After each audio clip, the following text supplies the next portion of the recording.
বানাবো চিংড়ি মাছের মালাইকারি, তাও আবার নারকেলের দুধ ছাড়া। প্রথমে তেলটা গরম করে নিয়েছি, এবার চিংড়ি মাছটা ভেজে নেব। নুন হলুদ দিয়ে মাখিয়ে রেখেছিলাম চিংড়ি মাছটা একদম হালকা করে ভাজবো, কারণ বেশি ভাজলে চিংড়ি মাছটা শক্ত হয়ে যায়। তো একদমই হালকা করে ভাজবো। এই যে ভাজা হয়ে গেছে মাছটা, এবার আমি ফোড়ন দেব। ফোড়ন করার জন্য আরেকটু কড়াই তেল দিয়ে দিলাম। তো ফোড়নে আমি দিচ্ছি তেজপাতা, শুকনো লঙ্কা, গোটা গরম মশলা আর একটু সাদা জিরে। ফোড়ন হয়ে গেছে, এবার আমি একটা মশলা বানিয়ে নিচ্ছি।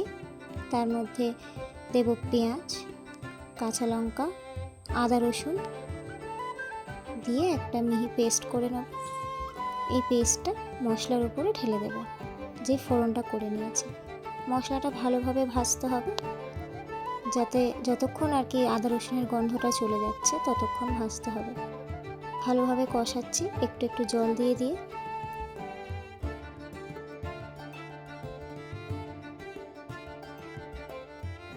এই তো আদা রসুনের গন্ধটা মোটামুটি চলে গেছে। এবার আমি কিছু গুঁড়ো মশলা অ্যাড করে নেব। দেব লঙ্কার গুঁড়ো, দেব একটু জিরের গুঁড়ো আর দেব হলুদ গুঁড়ো দিয়ে একটু ভালো করে নাড়াচাড়া করে নিতে হবে। নাড়াচাড়া করে নেওয়ার পরে আমি একটু মধ্যে নুন অ্যাড করব। যতটা লাগবে পরিমাণ মতো নুনটা দিয়ে ভালোভাবে মশলাটাকে নাড়ব, মানে যতক্ষণ না তেল ছাড়ছে ততক্ষণ মশলাটা কষাতে হবে। মশলা থেকে তেল ছেড়ে দিয়েছে, এবার আমি জল দিয়ে দিচ্ছি। জলটা ফুটে উঠলে আমি এখানে দুধ দিয়ে দেবো। দুধটা কিন্তু আমি নারকেলের দুধ দিচ্ছি না, কারণ আগেই বলেছিলাম নারকেলের দুধ ছাড়া মালাইকারি করছি, খেতে কিন্তু খুব ভালোই হবে। আর এটা হচ্ছে আমি প্যাকেটের দুধ ব্যবহার করেছি, লিকুইড দুধ। তো দুধটা ফুটে উঠেছে, এবার আমি চিংড়ি মাছগুলো দিয়ে দেবো। দিয়ে একটু ফুটে উঠলেই আমি এখানে গরম মশলা দিয়ে দেবো। আর বেশিক্ষণ রান্না করার দরকার নেই, মানে হয়েই এসছে।